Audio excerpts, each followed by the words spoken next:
UP में योगी सरकार के मंत्री स्वामी प्रसाद मौर्य ने बीजेपी से इस्तीफा दे दिया है। मौर्य के समर्थन में 3 और विधायकों ने पार्टी छोड़ दी है।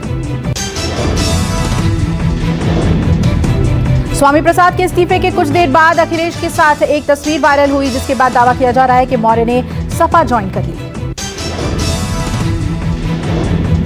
स्वामी प्रसाद मौर्य ने आरोप लगाया कि बीजेपी सरकार में पिछड़ों, दलितों, अल्पसंख्यकों, युवाओं और छोटे व्यापारियों को तवज्जो नहीं दी गई। पूर्व मंत्री के साथ बांदा के तिंदवारी विधायक ब्रिजेश प्रजापति, शाहजहांपुर के तिलहर विधायक रोशन लाल वर्मा और कानपुर देहात के बिल्लौर विधायक भगवती सागर ने भी बीजेपी से इस्तीफा दे दिया। स्वामी ने दावा किया कि बीजेपी के अभी और कई मंत्री और विधायक पार्टी छोड़ेंगे। स्वामी ने 2017 में बीएसपी छोड़ बीजेपी ज्वाइन की थी। स्वामी प्रसाद मौर्य की बेटी और बदायूं सांसद संघमित्रा मौर्य ने बड़ा दावा किया है। संघमित्रा ने स्वामी प्रसाद के सपा ज्वाइन करने की खबरों का खंडन किया। संघमित्रा ने कहा कि स्वामी प्रसाद जी ने बीजेपी से इस्तीफा जरूर दिया है, लेकिन अभी समाजवादी पार्टी ज्वाइन नहीं की है। स्वामी प्रसाद मौर्य ने अगले 2-3 दिनों में अपनी रणनीति तय करने का ऐलान किया। अखिलेश के साथ स्वामी प्रसाद की तस्वीर को संघमित्रा ने फर्जी बताया। यूपी बीजेपी में लगी इस्तीफों की झड़ी के बीच एनसीपी अध्यक्ष शरद पवार ने बड़ा दावा किया। मुंबई में पवार ने कहा कि बीजेपी के कम से कम 13 विधायक सपा में जाने की तैयारी में हैं। पवार ने कहा कि सांप्रदायिक ध्रुवीकरण का जवाब बीजेपी को यूपी की जनता देगी। दिल्ली में बीजेपी की आज अहम बैठक होगी। बैठक में यूपी के पहले चरण के उम्मीदवारों के नाम तय किए जाएंगे। मंगलवार को कोर ग्रुप की बैठक में विधायकों की रिपोर्ट कार्ड देखी गई। माना जा रहा है कि बीजेपी कम से कम 45 सिटिंग विधायकों के टिकट काटेगी। यूपी में पहले चरण में 58 सीटों पर चुनाव होंगे। 13 जनवरी को केंद्रीय चुनाव समिति की प्रस्तावित बैठक में प्रत्याशियों का ऐलान हो सकता है। यूपी के औरैया के बिधूना सीट से बीजेपी विधायक विनय शाक्य को लेकर सस्पेंस गहरा गया है। शाक्य की बेटी ने शासन प्रशासन ने अपने पिता को खोजने की गुहार लगाई है। रिया शाक्य ने कहा कि उनके पिता और चाचा लखनऊ के लिए निकले थे, लेकिन उनका अब तक कोई ठिकाना नहीं मिल रहा है। औरैया के एसपी ने विधायक विनय शाक्य के लापता होने की बात को निराधार बताया है। एसपी ने दावा किया कि विधायक जी इटावा स्थित आवास पर हैं और बिल्कुल ठीक हैं।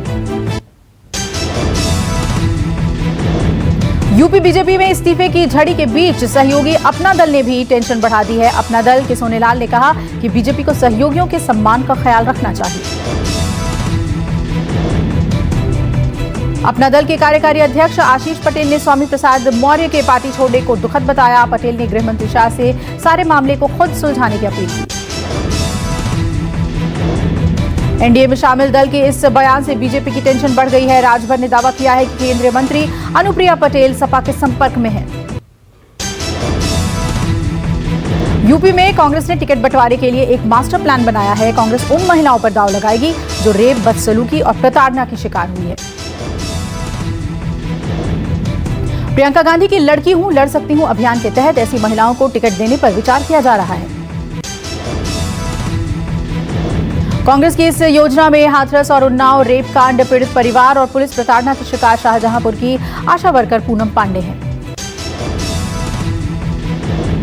लखीमपुर खीरी के सपा कार्यकर्ता रितु सिंह को भी कांग्रेस टिकट दे सकती है, जिनके प्रदर्शन के दौरान साड़ी खींची गई थी। पंजाब कांग्रेस अध्यक्ष नवजोत सिंह सिद्धू के पंजाब मॉडल पर सियासत गरमा गई है। सिद्धू के पेश पोस्टर से सीएम चन्नी की ही तस्वीर गायब है। सिद्धू ने प्रेस कॉन्फ्रेंस के दौरान कहा कि राज्य की जनता अपना मुख्यमंत्री चुनेगी, पार्टी के आला कमान नहीं। सिद्धू ने पंजाब की सभी पूर्ववर्ती सरकार पर राज्य का बेड़ा गर्क करने का आरोप लगाया। कांग्रेस प्रदेशाध्यक्ष ने इशारों में सीएम चन्नी पर भी निशाना साधा। पंजाब के मुख्यमंत्री चरणजीत सिंह चन्नी के कजिन जसविंदर सिंह धालीवाल ने बीजेपी ज्वाइन कर लिया। चंडीगढ़ में केंद्रीय मंत्री गजेंद्र सिंह शेखावत की मौजूदगी में धालीवाल ने कमल थामा। जसविंदर सिंह का बीजेपी में जाना सीएम चन्नी के लिए बड़ा झटका माना जा रहा है।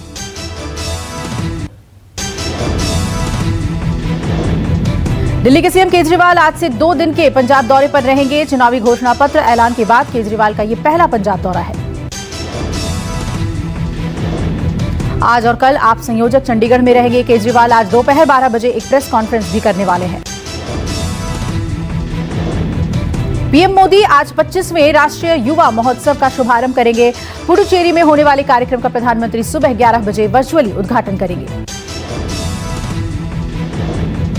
पीएम आज तमिलनाडु को भी कई परियोजनाओं की सौगात देंगे। शाम 4 बजे वीडियो कॉन्फ्रेंसिंग के जरिए पीएम 11 मेडिकल कॉलेजों का लोकार्पण करेंगे। पीएम मोदी चेन्नई में central institute of classical Tamil के नए परिसर का भी उद्घाटन करेंगे। सुप्रीम कोर्ट आज पीएम सुरक्षा चूक पर फैसला सुनाएगा। कोर्ट ने 10 जनवरी को सुनवाई के बाद फैसला सुरक्षित रखा था। उच्चतम न्यायालय ने सुप्रीम कोर्ट के ही रिटायर्ड जज से मामले की जांच कराने के आदेश दिए थे। साथ ही केंद्र और पंजाब सरकार की जांच पर रोक लगा दी थी। 5 जनवरी को फिरोजपुर दौरे के दौरान पीएम की सुरक्षा में चूक हुई थी। प्रधानमंत्री का काफिला 15 से 20 मिनट तक हुसैनीवाला फ्लाईओवर पर फंसा रहा था। सुप्रीम कोर्ट में हरिद्वार धर्म संसद हेट स्पीच पर भी सुनवाई होगी। धर्म संसद में धर्म विशेष के खिलाफ भड़काऊ बयान दिए गए थे। वरिष्ठ पत्रकार कुर्बान अली ने याचिका दायर की है। याचिका में आरोप लगाया गया है कि भड़काऊ बयान देने वाले पर कोई ठोस कार्रवाई नहीं हुई। 17 से 19 दिसंबर को हरिद्वार में हुए धर्म संसद में धर्म विशेष को लेकर बेहद भड़काऊ बयान दिए गए थे। धर्म संसद में बयान का देश भर में विरोध हुआ था।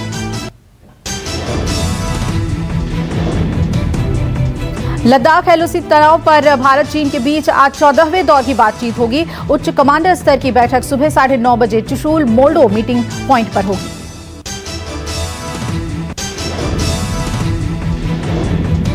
बैठक में हॉट स्प्रिंग अहम मुद्दा होगा। चीन लगातार इस पर अपना दावा जता रहा है। वहीं भारत डेमचौक, देपसांग और गोगरा खाली करने का दबाव बनाएगा।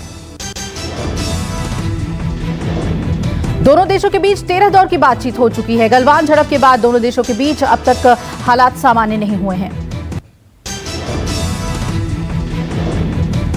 देश में पिछले 24 घंटे में 1,86,368 नए कोरोना संक्रमित पाए गए हैं। मंगलवार को 436 कोरोना मरीजों की मौत हुई। देश में एक्टिव केसों का आंकड़ा 9.5 लाख के करीब पहुंच गया है। दिल्ली में मंगलवार को कोरोना के 23 लोगों की मौत हुई। तीसरी लहर में किसी एक राज्य में एक दिन में हुई ये सबसे ज्यादा मौतें हैं। दिल्ली में पिछले 24 घंटे में 21,259 नए मरीज मिले। राजधानी में एक्टिव केस 75,000 के करीब पहुंच गए हैं और पॉजिटिविटी रेट 25.65% है। महाराष्ट्र में मंगलवार को 34,000 से ज्यादा केस आए। पिछले 24 घंटे में राज्य में 22 लोगों ने दम तोड़ा। मुंबई में पिछले एक दिन में 11,467 नए संक्रमित मिले और 2 लोगों की मौत हुई। आर्थिक राजधानी में लगातार चौथे दिन कोरोना केस में गिरावट हुई। पश्चिम बंगाल में मंगलवार को 21,000 नए मरीज मिले और 19 की मौत हुई। केरल में 9,066 नए केस आए और राज्य में 19 लोगों ने दम तोड़ा।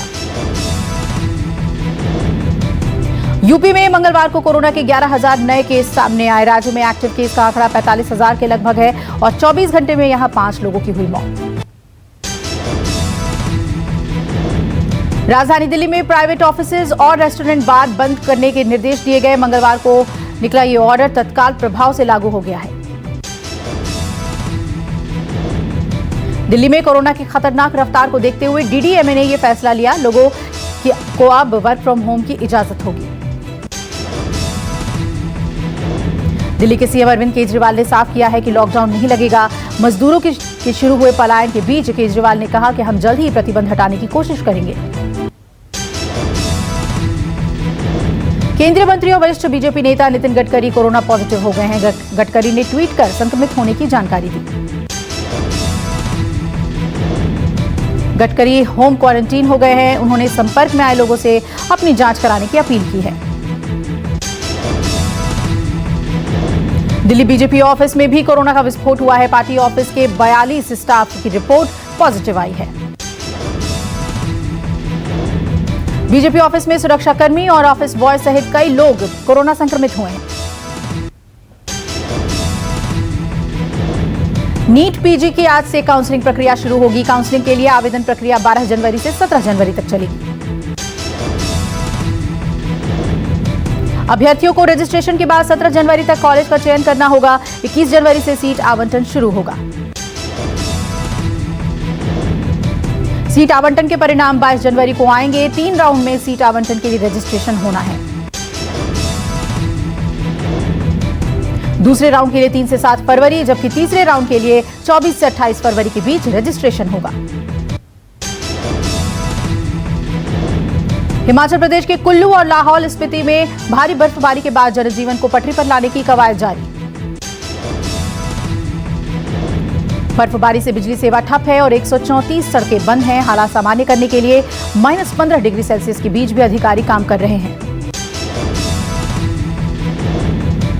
बीआरओ के जवान और मशीनरी सड़कों से बर्फ हटाने में जुटी है। बर्फबारी की वजह से 800 से ज्यादा ट्रांसफार्मर बंद हैं, जिससे बिजली आपूर्ति पिछले कई दिनों से बंद है।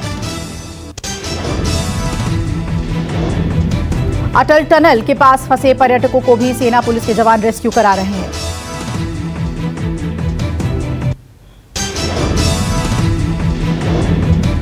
जम्मू कश्मीर में हो रही है भारी बर्फबारी। चारों तरफ बिछी बर्फ की मोटी चादर। बर्फबारी ने बढ़ाई लोगों की मुश्किलें। कहीं गाड़ियां फंसी तो कहीं पर लोग। हिमाचल प्रदेश में हो रही बारिश और बर्फबारी। भूस्खलन से 2 लोगों की हुई मौत, कई रास्ते हुए बंद।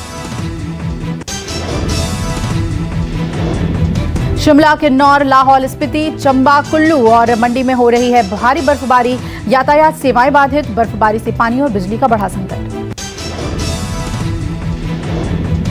उत्तराखंड में पहाड़ों पर बिछी बर्फ की चादर। पिथौरागढ़ और बागेश्वर की ऊंची चोटियों पर हुई बर्फबारी। लुढ़का पारा।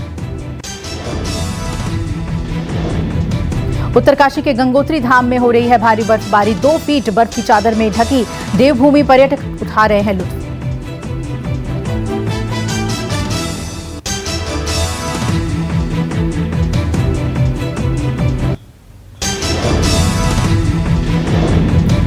दिल्ली में बारिश के बाद कड़ाके की ठंड का सितम जारी। न्यूनतम तापमान 7 डिग्री सेल्सियस दर्ज। बारिश के बाद दिल्ली में वायु प्रदूषण से मिली राहत। AQI 93 पहुंचा। प्रदूषण से मुक्ति मिली। उत्तर प्रदेश में ठंड और कोहरे ने बढ़ाई लोगों की परेशानी। मौसम विभाग के मुताबिक 14 जनवरी के बाद ठंड से राहत मिलेगी। पंजाब और हरियाणा में भी बारिश के बाद बढ़ी ठंड। घने कोहरे ने बढ़ाई लोगों की मुश्किलें।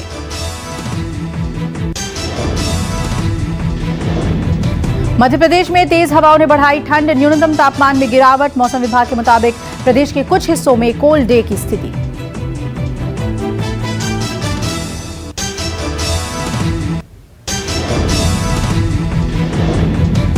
वाराणसी के विश्वनाथ मंदिर में ठंड में कर्मचारियों के लिए विशेष जूतों का इंतजाम किया गया है। पीएमओ की तरफ से मंदिर के पुजारी, कर्मचारी और सिक्योरिटी गार्ड्स के लिए जूट के विशेष जूते भेजे गए हैं। ठंड में संगमरमर पर 8 घंटे नंगे पांव ड्यूटी करना बेहद मुश्किल हो रहा था। लिहाजा पुजारी कर्मचारियों के लिए 100 जोड़े जूते भेजे गए हैं। पीएमओ द्वारा भेजा गया जूट का जूता पुलिस, सीआरपीएफ जवान, पुजारी, सेवादार और सफाई कर्मियों के लिए दिया गया है।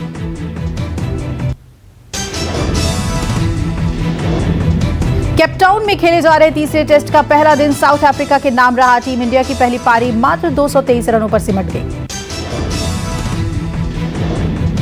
कप्तान विराट कोहली ने 79 रनों की पारी खेली। चेतेश्वर पुजारा ने 43 और ऋषभ पंत ने 27 रन बनाए। पहले दिन का खेल खत्म होने तक दक्षिण अफ्रीका ने 1 विकेट खोकर 17 रन बना लिए हैं।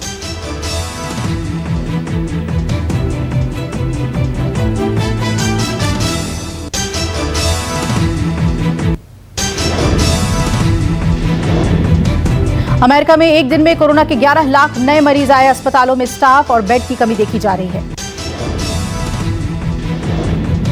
मेक्सिको में कोविड के 186% मामलों की बढ़ोतरी देखी गई। राष्ट्रपति मैनुअल लोपेज ने ओमिक्रॉन को छोटा कोरोना बताया। इजरायल के विदेश मंत्री याइर लापिद कोरोना संक्रमित पाए गए हैं। लोगों से टीका लगाने और मास्क पहनने की अपील की।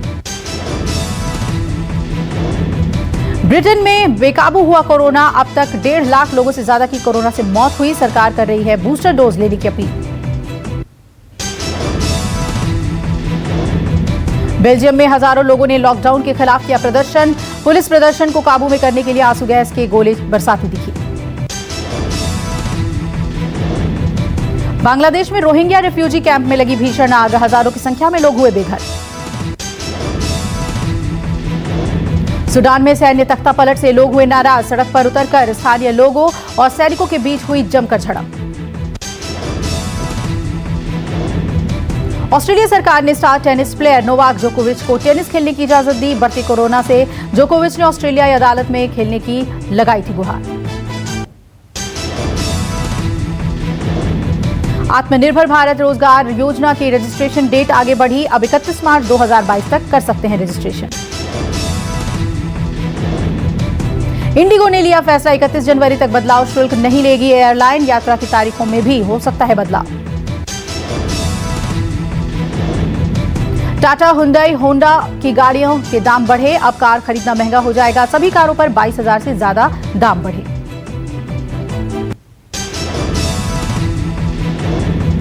अर्जुन कपूर की छोटी बहन खुशी कपूर भी कोरोना संक्रमित हुई। जाह्नवी और बोनी कपूर घर पर ही क्वारंटीन हो गए।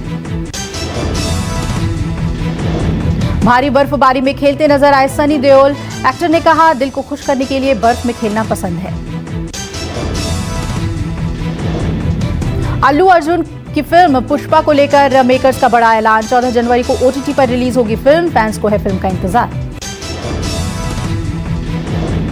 शाहरुख खान को मिले उनके बंगले को बम से उड़ाने की धमकी। पुलिस ने मामले में आरोपी को किया गिरफ्तार। फोन कॉल जबलपुर से किया गया था। सलमान खान की मुन्नी को भारत रत्न डॉक्टर अंबेडकर पुरस्कार से नवाजा गया। हर्षाला मल्होत्रा ने अपना पुरस्कार सलमान खान और पूरी टीम के नाम किया।